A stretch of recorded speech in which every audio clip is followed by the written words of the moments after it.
I'm going to kick things off with two boxing quotes that I love. Firstly, Roger Mayweather, you don't know shit about boxing.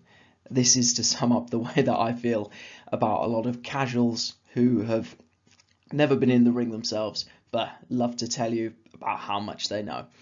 On the flip side of that, I also want to use Mike Tyson's quote, everyone has a plan until they get punched in the mouth, to represent strength and conditioning coaches who've never been inside the ring but seemingly know a lot about boxing. I like to think that I can bring both sides of the argument to the equation as a strength and conditioning coach who has been in the ring and experienced what it's like to be competitive as an amateur boxer. So firstly, when we look at boxing from a time motion analysis perspective, there's going to be a lot of stretch shortening cycle activities going on at the foot and the ankle. So these are basically a series of low level mini jumps in the boxing stance.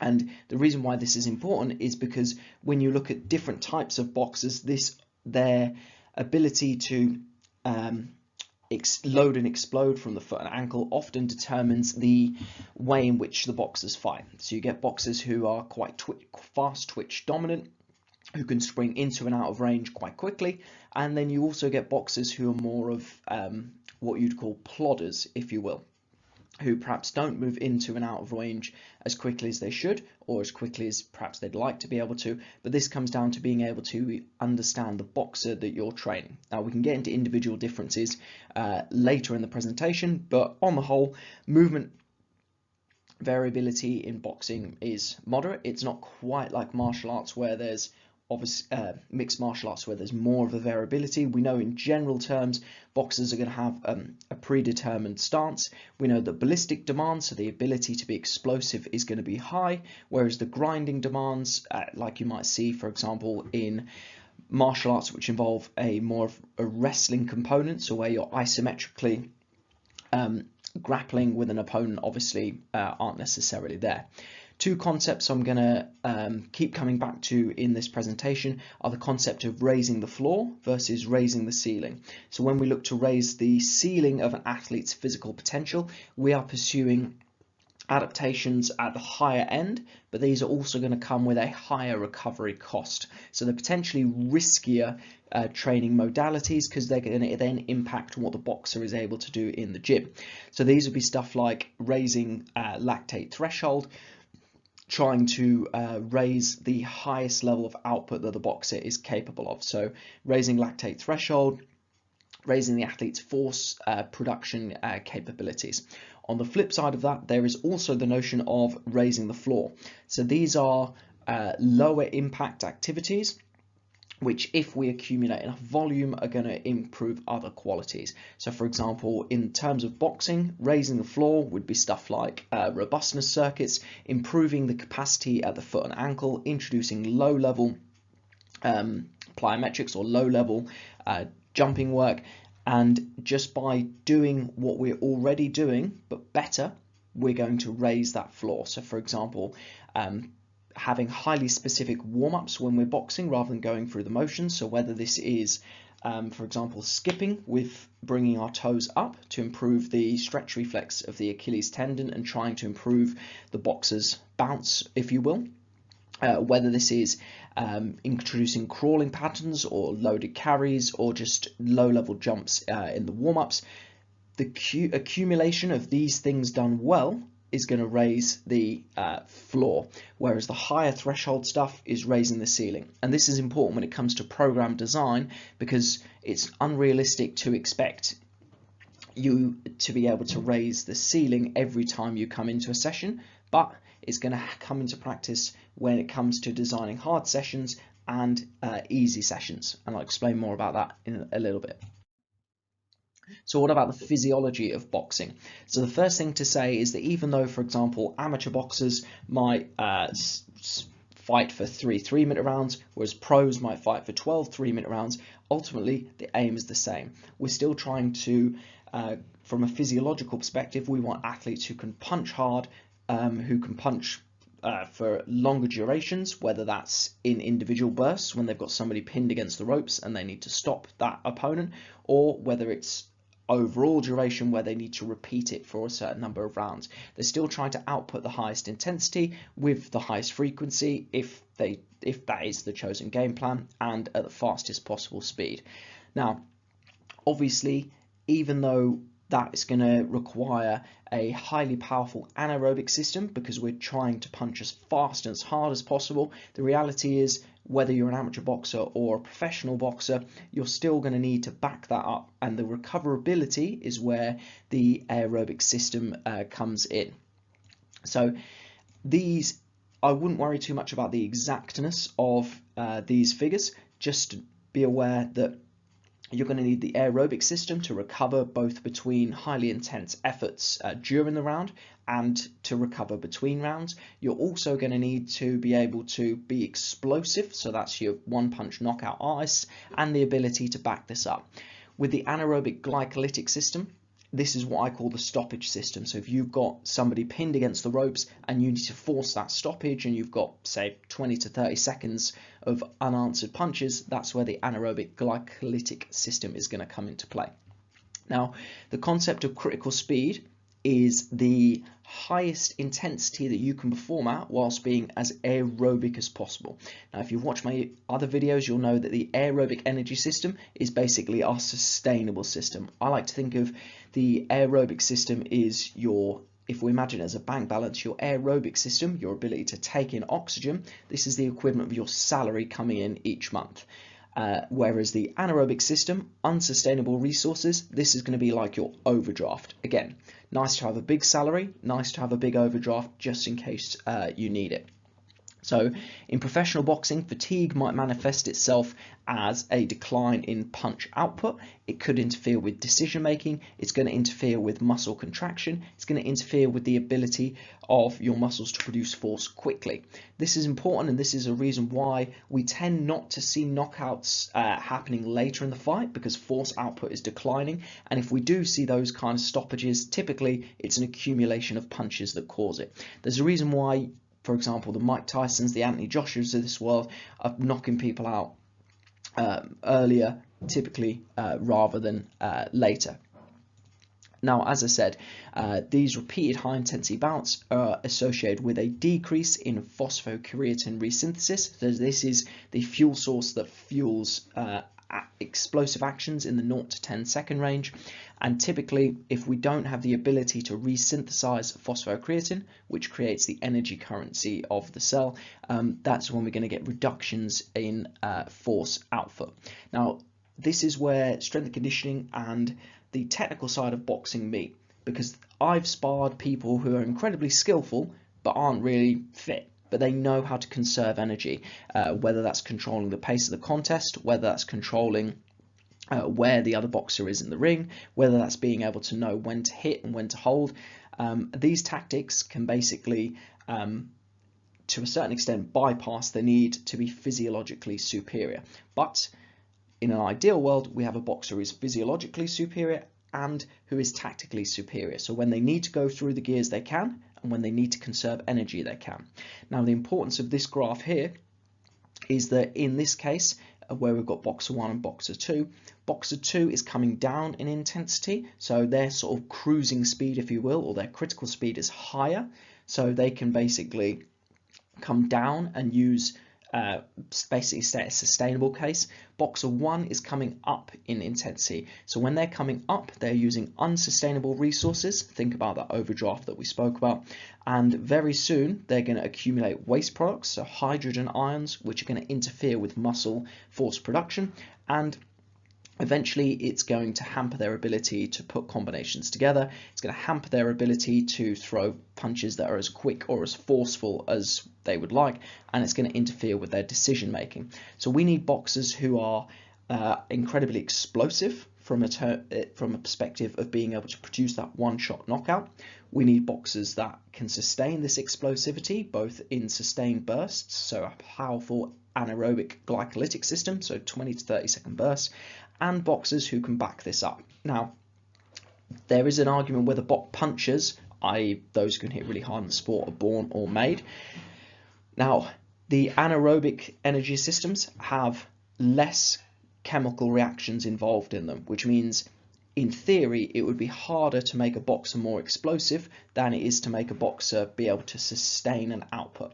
Not to say it's impossible, because if you've got boxers who don't have a strength training background, who haven't really performed sprint training, there's obviously room to maneuver there, but generally speaking, it's going to be easier to get fitter than what it is to get faster.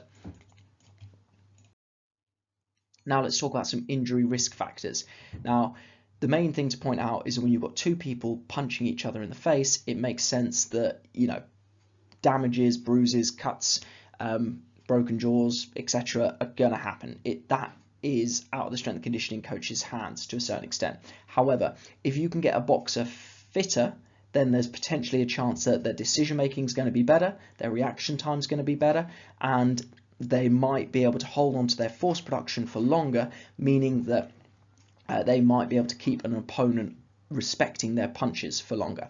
That being said, main injury risks that we can control, or we can try and mitigate. Most boxers are going to be tight in the front of the chest, so the pecs, the lats. They're going to have limited overhead mobility just by nature of the stance. Obviously, normally, if I want to externally rotate or open up that chest, I'm giving a bigger target area. I'm given a bigger target area to hit. Whereas boxing, I'm naturally going to minimize that target area. That's going to lead to tightness in the front of the body. It's going to lead to weakness on the back. Now, this imbalance, if you want to call it that, isn't something that we can correct, because obviously if a boxer's spending hours and hours and hours in this stance, it's unlikely that you're going to correct it. And ironically, if you do, potentially you could say that if you opened up somebody too much, or from a technical perspective, if they're too open, then they're going to lead to them receiving more blows from the opponent. However, what we can do is try and drip feed some of movements which are going to lengthen and strengthen the pecs and lats. So for example, deficit push-ups where our hands can come between the blocks. We can pick movements, pulling movements which emphasize the mid-back, so that's the rhomboid mid-low trap. So whether we're disguising something like a banded pull-apart in the warm-up, whether we're supersetting this with release work for the pecs and the lats, again, there's clever ways we can go about this. As I said, both shoulders are going to be internally rotated. In an orthodox fighter, so a right-hander, their right hip is going to be in relative external rotation, their left hip is going to be in relative internal rotation. Although we can't correct this, we want to make sure that these deficits don't become too large, because that's going to compromise our ability to rotate around the hip, which may influence our ability to produce power in our rotational movements like our hooks. Finally, obviously, if we're hitting things for a living, it's only logical that at some point wrists and hands may start to get affected. In the same way that bare footwork is going to help foot and ankle function in running athletes, there might be a reason to go bare hand for certain work we do with a fighter. However, I would recommend reading up on Jeffrey Chew's Strength and Conditioning Handbook for Combat Coaches for more information on this. Finally, boxers by very nature do a lot of running, so picking up foot and ankle issues or hamstring injuries can sometimes happen, so we need to make sure that we are appropriately monitoring running volume and that we are drip feeding in the necessary foot and ankle and hamstring work to ensure that we're not getting injured outside of the ring as well as in. So what makes up the power of the punch? In principle, we need to think about what is going to give us a powerful singular punch. Now, force is transferred up from the foot to the fist, so it's how you interact with the ground. Obviously, technical coaches will be able to talk to you about the intricacies of linking the body as one piece, but fast movements in boxing are going to be primarily underpinned by the rate at which your body can produce force. Now, I'll get into how we can work with this later on, but boxing typically involves fast contractions of the skeletal muscles, which emphasizes the importance of developing force in short periods of time. So this is rate of force development. Secondly, the momentum of the punching arm has been identified as playing a key variable in contributing to the impulse. So that's how much force you produce in how much time of the punch. And finally, we need the core to be able to stiffen on impact. So when we talk about our core training progressions, obviously we can talk about stability, strength and power, and we'll get to those in a little bit. But the trunk needs the ability to basically decelerate that side of the body to prevent over rotation, and it needs to be able to stiffen on impact. This is why if you ever look at professional boxers, or indeed when I was with GB boxing, all of the guys had massive, or should I say disproportionately large musculature around their back. And that's basically, as you're hitting the heavy bag repeatedly, obviously the muscles of the back act to decelerate the shoulder, and obviously there's the body responds to the tension and being able to stiffen up as a result of that. What's also interesting is that the top level boxers, and this has been shown in sprinters as well, the elite guys, obviously they punch pretty hard, but they're also able to relax and contract quicker than novices. But we see a triple extension pattern with the punch where the ankle, knees and hips extend, and this is why jumping variations and medicine ball variations where we're launching the ball are going to be important, because we're going to get that triple extension of that ankle, knee and hip.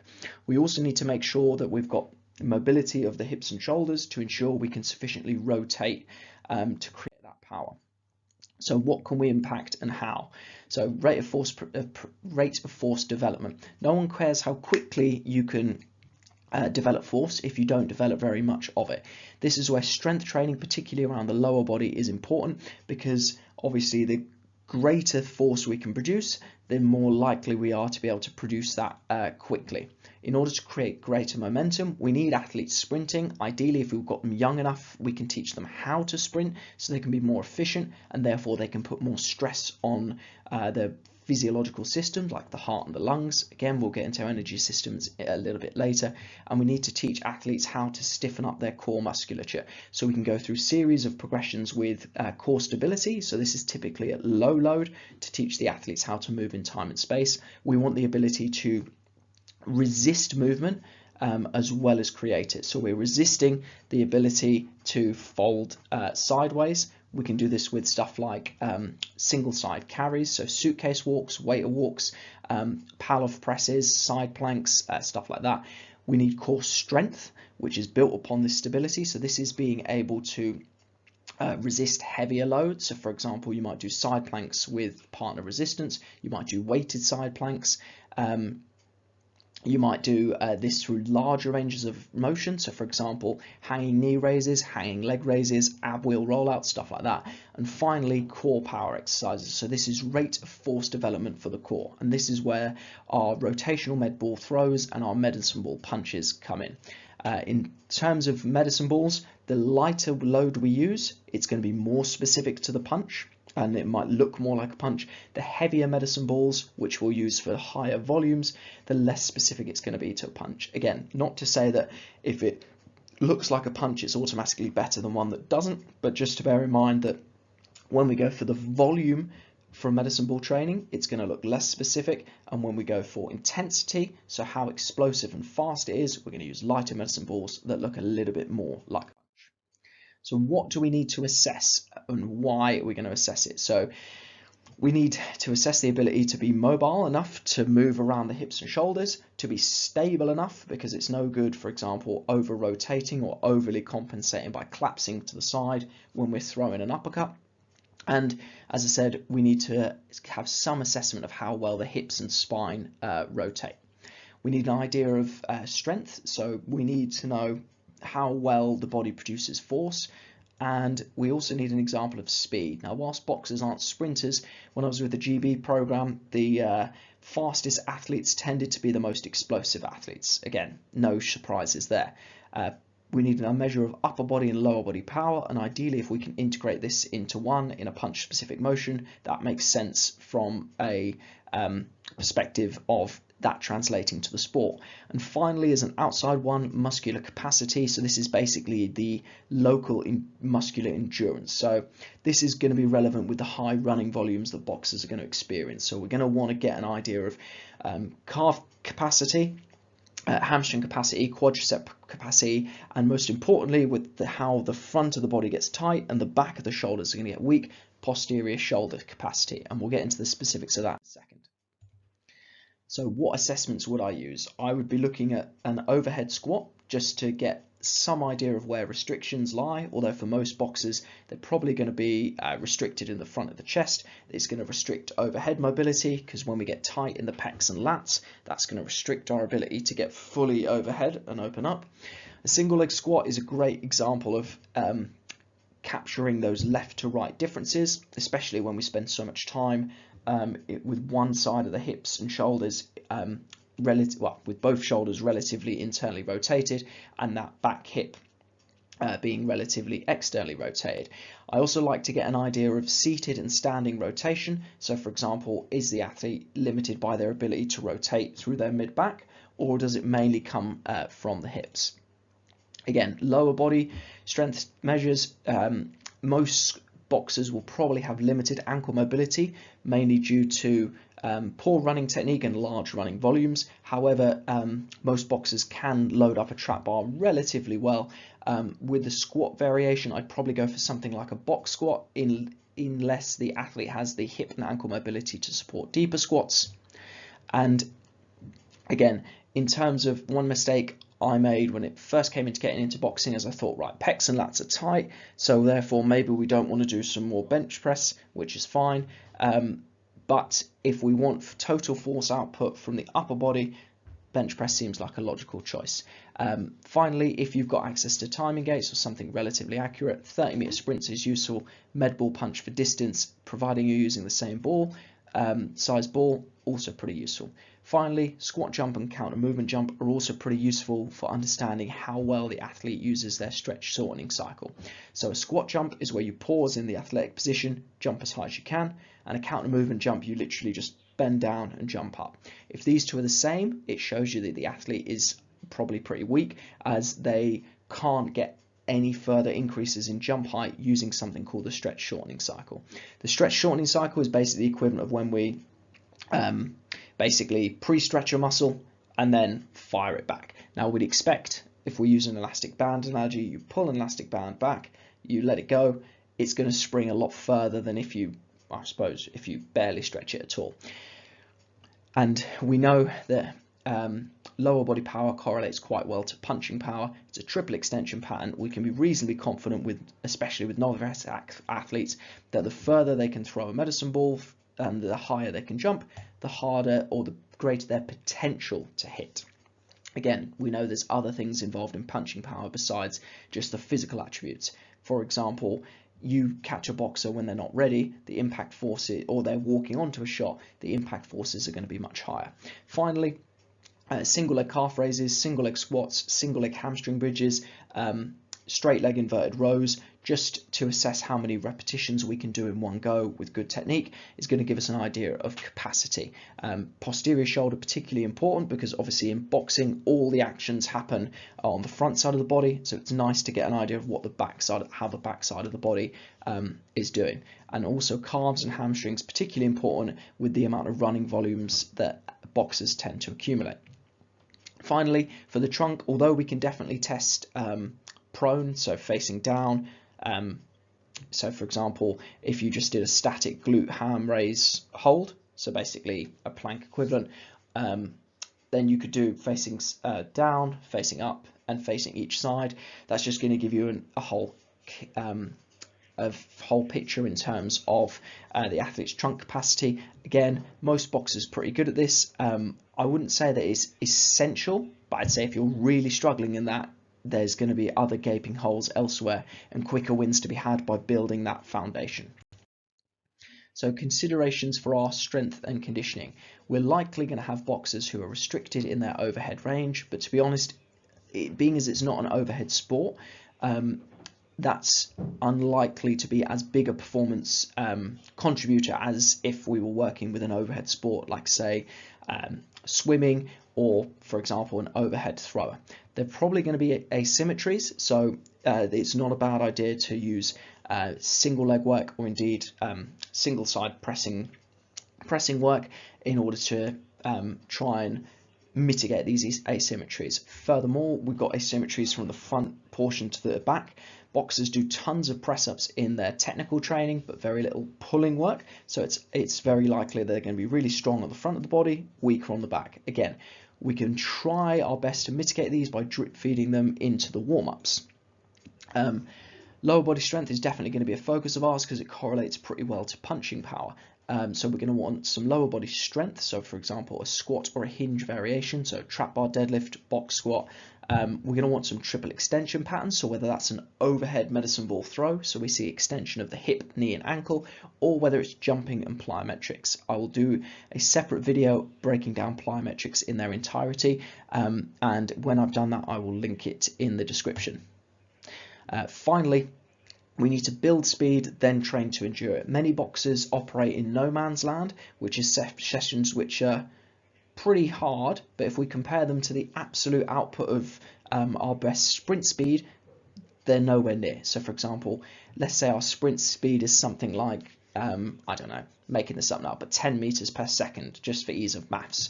But we do a session which involves us running at 5 meters per second. We're literally at 50% capacity. In order to get faster, you need to train fast. You cannot get faster by training anything less than 95% speed. So before we start doing these extended 20-minute circuits, let's build speed, then train to endure. Finally, we need a whole body approach. A punch involves power being translated from foot to fist. So for example, we can take this approach into our training. Rather than using machines to isolate specific muscles, we can use integrated patterns. So we can do jumps, we can do throws, we can get our body working like it should be working in order to transfer force from the foot to the fist. Finally, we need to take care of the posterior shoulder because we don't want those imbalances becoming too large. And we need to take care of the calf, the foot and the ankle. So just basic calf raises, single leg calf raises, bent leg calf raises, straight leg calf raises. Just drip feed them into your warm-ups or into accessory movements just to make sure that we are protecting the foot and ankle from any spikes in running load or indeed any last minute increases in sparring. So what can we get? We need to ensure that our movement preparation ideally is ticking the boxes for the exercises we're about to perform. We're drip feeding in the types of exercises that are going to address the injury risk factors such as limited ankle range, higher running volumes, relative internal rotation of the shoulder, and the back of the shoulder being weak. Boxing is an explosive, or punching is an explosive attribute, so we need to build both speed and explosiveness by incorporating exercises within that avoid deceleration. So although squatting, bench pressing, deadlifting is great for building that raw strength, because you have to slow down at the end of the movement. So bench press, as I'm about to lock out, inherently I'm going to slow down because otherwise I would have to let go of the bar. Now there's a time and place, for example, for jumps, for bench press throws, for medicine ball throws. We also need to build the strength to support that as well. So we need lower body strength, upper body strength, and we can finish the sessions with an element of muscular capacity. So here's an example session. You'll notice that the movement prep addresses the injury risk factors such as overhead stability and mobility with a way to walk, cable X's, so we're on a cable, we're just pulling that cable apart, so it's just work for the posterior shoulder, some explosive work with the medicine ball slams, and a goblet squat just as loaded hip mobility. By setting up the movement prep in this way, boxers are typically used to circuits, but by being tactical with our exercise selection, we can disguise that mobility work in there with movements like goblet squats. Now, there's nothing wrong with doing a bit of foam rolling or static stretching, but in my experience, most boxers question it because they think that it can't possibly, or it's too relaxed for them, whereas these circuits kind of trick them into doing the work that they need to be doing. Finally, I like to play a lower body strength movement, going straight into a similar pattern for a lower body explosive movement. So trap bar deadlift, a little bit more of a horizontal movement pattern, then straight into a horizontal jump from distance. So this is a ballistic explosive exercise. If you're measuring the distance that they're jumping and giving your boxer a target to aim for, this is going to increase their intent in the exercise, which is how we adapt to power exercises. Finally, just a pull paired with a push, and some accessory work for the foot and ankle and the trunk. Again, with the trunk exercises, we're trying to resist movement. So for example, something like an Alechna, we're resisting extension. Something like a side plank, we're resisting lateral flexion. And something like a Pallof press, we're resisting rotation. So by strengthening the body's ability to resist these movements, we're effectively improving the ability to decelerate. Now, when our body improves its ability to brake, it consequently is going to improve its ability to accelerate as well. So effectively, if you imagine a punch, we're going to remember we talked about that relaxation and then that force output. When you've developed the strength, you improve your ability to brake. When your body knows that, for example, you're not going to throw your shoulder out when you release your hand, it's going to subsequently allow you to produce more force because it feels safer. Again, we'll avoid the science about that because we'll go down that topic a different day. Again, example session 2, farmer's walk, so loaded carries do wonders for the shoulder and the trunk. TRX YTWs, so TRX is in front of me and I'm just pulling in a posterior shoulder biased action. And then for the lower body movement, paired straight with an explosive movement, so you'll do your box squat, set 4, straight into a seated box jump. Again, as this program progressed, we could make it more plyometric in nature, make it more about quick contact times, but this at the moment is just purely about explosive force production. Again, a pull and a push, and normally when people see bicep curls, they're like, oh, that's not functional, that's not for an athlete. But the idea here is boxers, and I've certainly experienced this myself, you miss an opponent with a punch, again, that elbow can get a bit angry. So the tricep dip and bicep curls aren't about building muscle per se, it's more about adding some local conditioning either side of that elbow joint, just to bulletproof the arm against the massive amounts of punching volume that an athlete is dealing with in their technical training. Here's some example conditioning sessions. My biggest bugbear, or it's not a bugbear, you can't criticize someone for not knowing something they didn't know, but typically when you see boxing sessions for conditioning, they fall into no man's land. They're not of a high enough output to improve speed and power, but they're too high in intensity such that they still carry a pretty big recovery cost. So repeated speed, this is targeting our ability to be repeatedly explosive. We need recovery that is sufficient to allow at least a reasonable level of recovery between sets. So it's not quite full recovery. These types of sessions, if you've ever done them, they actually feel quite nice. You feel like you've done a bit of work, but you don't feel like you're breathing out of your ass. High intensity aerobic sessions, we basically split the round up to allow a higher output. So we could do 2 minutes on, 1 minute off as an example, but by splitting them into 30-second bouts, our average intensity is probably higher than if we just did 2 minutes on, 1 minute off. So we're just coaxing that aerobic system up with slightly higher outputs, but the recovery isn't quite full.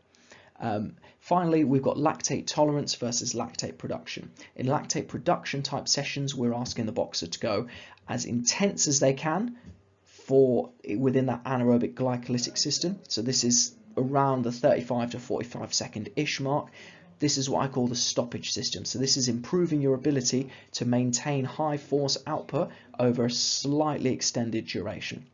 We're then giving full recovery. Again, don't believe what Joe Wicks tells you. We need a long rest to then back up the same quality of work. And if you don't believe me, sprint round a track and measure your distances and see how much they drop off if you give yourself insufficient rest. So with lactate production, we're trying to spike the amount of lactate that a boxer can produce. Lactate is a byproduct of anaerobic energy systems. So if you've got a high level of lactate, that actually shows you're a really powerful asset. The twitchier boxers are always going to produce more lactate, and they're probably going to be more explosive as a byproduct. They also, interestingly, might need slightly longer to recover because their output is so high. There's a reason why Usain Bolt will need 2 weeks off after competing at the Olympics, but you're not going to get, for example, an 8-year-old who needs 2 weeks off after, 200 meters of work or whatever. Then there's lactate tolerance. Now, lactate tolerance gives you just enough recovery to have got rid of some of that lactate, but it's not full recovery. So lactate production is how much or how high can you get that lactate. Lactate tolerance is more about the repeatability of it. So how much can you produce and then buffer and then reproduce and then buffer. So we need to build a quality before we train to endure it. This is why, especially if you're off season in boxing, it makes sense to improve pure speed. So this is going to look something like 40 meters on, 4 minutes off, so 1 minute recovery per 10 meters covered. And then as the season gets closer, we start building up the distances, or we might start reducing that rest period. So repeated speed, we need to build that speed before we learn to endure it. And ideally, I'd probably go from lactate production, where we're having fuller recoveries, to lactate tolerance, where we're having less recovery. Question I get asked all the time is, well, why can't we just do this in the boxing gym? Now, most of boxing training, technical work, by default is high intensity aerobic. But if you always do the same, if you always do what you've always done, you get what you've always got. So typically boxing gyms will always do 2 minutes on or 3 minutes on, 1 minute off. And this is why when people first join a boxing gym, they get really fit really quickly and then they plateau. I've seen many boxers who think that boxing training is all they need to do because they got so fit in the initial instance. But whilst you keep applying the same stimulus to boxers, eventually that drops off. So I would say if you're new to boxing, just join a boxing club, you'll instantly get fitter. If you've been going for quite a while, you need a bit more of a systematic approach. So we can do high intensity aerobic stuff in the gym. I'd probably play around with how you split that round up just to spike that intensity a little bit more. There's a reason why, for example, the average speed of a 200 meter race is much more than a 400 meter race, because obviously the body just deals with capacity and power. How high an output you're asking the body to output and how long you're asking it to do it for. So high intensity aerobic is suited quite nicely for boxing training itself. Outside of the gym, if we're looking to put together a strength and conditioning program, we probably want to be targeting the qualities that boxers otherwise don't normally get. The reason why sprinting is so valuable for lactate production, lactate tolerance and speed is because you're involving more musculature, which means that the body's going to be asked to produce more of a force output, generally speaking, and you can get higher. You can ask the heart to work a lot harder. You can ask the blood lactate to be spiked a lot more. This is why sprinting is such a valuable tool in a boxer's arsenal. If you can't get to the track, there are definitely ways you can do this in the boxing gym. I just don't think it's as effective because the amount of muscles used or the way in which those muscles are producing force isn't quite the same. However, if you absolutely needed to, you just apply the same time frames. The key thing here is maximal force output in minimal time. So repeated speed, for example, in the boxing gym, it's not going to look like hard work at all. In fact, if you did repeated speed as a technical coach, your boxers or your general population would probably laugh and be like, oh, this boxing stuff, easy. But it's about the force output in that time frame. Again, lactate tolerance, you'll notice in the boxing gym setting, 20 seconds on, 20 seconds off as an example. The idea is that you do this 3 times, then you take a much longer recovery. So you've still got 60 seconds of intense work, and then you take much longer recovery to allow that lactate, by having 20 seconds on, 20 seconds off, that just allows the lactate to build. You'll notice with the lactate production stuff, you need 3 to 5 minutes off to allow that lactate to clear. So what example can we get in the boxing gym? Because oftentimes boxers are like, well, I already trained this many times a week. How do I squeeze in now all of these new things? I think if you maximize the efficiency of your warm-ups, you can actually get a lot done. So for example, in your warm-ups, if we're doing low-level jumping and landing or low-level hurdle work, crawling patterns, rotational patterns, whether it's just from a mobility perspective of rotating the hips and spine, so a lunge with a twist, Spider-Man and reach, or whether it's rotational med ball throws. There's a lot of good quality work we can sneak in here. Boxers typically do loads of ab work, but if we have better exercise selection, then we can again put another tick in another box. Rather than tons of sit-ups, which involve flexing the spine, we can focus on creating the stability from the midsection and allowing other parts of the body to move. So stuff like Electors, push-up position plank, kettlebell drag throughs, side plank hip drops, side plank leg raises. If you've got access to bands, then anti-rotation presses, if you've got access to kettlebells, single side kettlebell carries, these are all great. You can also easily tap in jumps for height or jumps for distance at the end of a warm-up to really tap into that high force output in limited time work. So jumping is all about how much force can you produce in how much time, and that's the same as a punch. We're also going to improve the ability of the body to perform triple extension patterns, which is the same as what we or similar to what we see in punching. Finally, we can have muscular capacity work for key areas such as the triceps, the biceps, and the hamstrings. So you could easily, for example, put your foot up on a ring and do hamstring bridges whilst you're laying on the floor. You could do single leg squats to the ring. You could do calf raises on the ring. We need to be clear on what adaptations we're going for. Oftentimes, boxing coaches think if the heart rate's not pumping out of your chest, then it's a useless session. But I'm going to explain in a second why, if we're clever with the types of circuits we choose, and I have done a video on circuit training mistakes, so check that out, then we can get different adaptations from different days of the week, and we can have the types of circuits we do on a hard day and the types of circuits we do on an easy day. I personally favour a high-low approach. The problem is boxing often gets stuck in this no man's land where in terms of force output, it's about 7 out of 10 compared to the hardest you can punch or the fastest you can sprint. And this no man's land, the problem with it is the recovery cost is too high, but we don't actually raise the ceiling enough. So the first thing I would say is build it, then endure it. So learn to sprint properly before you build up the distances to endure the speed that you've developed. I also like the thought of consolidating stresses. What this means is pairing similar adaptations together. So for example, if you've done a lactate production type session or a lactate based session, that's a hard session, that is a high intensity relative to your maximum output. If you're sprinting 200 meters, that's pretty fast. If you're going for like a 5k run though, speed's pretty low.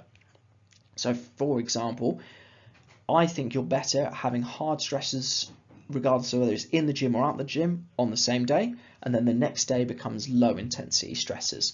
So even though it's quote unquote low intensity, you can still get some quality work done. So sprints above 30 meters, generally speaking, are going to be high stresses because you're asking the body to sprint as hard as it possibly can. You can, even from the track and field world, they'll do accelerations on their low day because if you only accelerate over 10 meters, your actual speed that you're sprinting isn't that high compared to your top end speed at 40 meters. Plyometrics tend to be more stressful on the body because of the landing forces involved, but if we go for it's the landing phase that causes the stress in plyometrics. If we've landed from a high height, so if we jump as high as we can and land on the floor, that's going to be pretty stressful. If, however, we jump up to a box, we've only fallen a small distance, so it's not that stressful. For more information or to improve your ability to understand plyometric training, check out my upcoming video on the topic. So we might have day one where we do our sort of sprints, our nastier lactate type work. Day two, that needs to be a lower intensity. So whether we focus more on mobility work, whether we focus more on technique work. So you should be able to see that it's not the case of boxing stress versus strength and conditioning stress, it's just where does it fall on that spectrum. So in terms of boxing, hard sparring is about as high intensity as it gets, whereas you could easily do a prolonged pad session that's low intensity where you're just focusing on technical work that's in comparison relatively low. So I tend to favour having high intensity one day, low intensity the other, so your body can adequately recover between the two. Finally, are we allowing athletes to train to improve performance? A classic saying in the boxing world is you don't box to get fit, you need to be fit to box. If you've got an athlete coming into a 12-week boxing camp who's already been sprinting, who's already experienced high intensity, it's very easy for them to transition into sparring and to undertake the technical work of the coach. You send a boxer into camp who's unfit, who, for example, hasn't been sprinting, hasn't been used to that high intensity, they're not going to be used to recreating the technical models that their coach is trying to get them to do at the level of intensity that they need to do them. So ideally we need a year-round approach, because otherwise you're going to potentially run into a situation where the strength and conditioning coach wants to give you the hardest runs in the week where you have the hardest sparring. So trade-offs are going to be needed to be made there. If we take a year-round approach, then we don't have to have those awkward conversations about what needs to be dropped and when, and we don't have to worry about getting our fitness from boxing, because it's already there and we've already built that foundation on which the technical techniques can be built. So make sure you build a quality before you train to endure it. Make sure that you ideally consolidate stresses, so hard days with hard days, low days with low days. I would typically recommend prioritizing whatever is the priority earlier in the day. So for example, if you're off season or relatively far away from season, strength and conditioning might be the priority. Whereas if you're fighting for a title in 2 weeks, you don't really need to be worrying about, for example, doing a 1 rep max bench press or back squat or anything like that. So ideally, further out from camp, strength and conditioning is the priority. You might be using boxing just from a technical perspective. Then when you've developed the gears and the engine to get the most out of the technical work, then the hard sparring and harder boxing sessions might take over. But you need to build that foundation of athleticism, of speed endurance, the ability to create high levels of lactate and buffer them in order for that technical work to be maximally effective and in order to reproduce the techniques at the intensity that they'll be performed at in the fight. Final note, my recommended resources for anything energy systems based would be these 4 books. Jeffrey Chu, who I've had on the Platform to Perform podcast, I'll leave a link to that in the show notes. Dr. Alan Ruddock, who is the brains behind all the things physiology of boxing science. Alex Viada, who comes up with the idea of consolidating stresses in terms of not thinking about whether it's boxing or whether it's conditioning, it's just about how hard is that stress. And finally, Joel Jameson's book, Ultimate MMA Conditioning, is great for understanding the science behind these stresses. If you want to check the references out, I'm happy to shoot these across in an email if you leave a comment. And finally, I'd like to thank you for listening to today's chat on strength and conditioning for boxing. If you have any questions, feel free to reach out to me or via platformtoperform@gmail.com, and please feel free to share, like, and subscribe to the channel that you have found this resource on. Thank you very much for listening. Catch you again in the next video.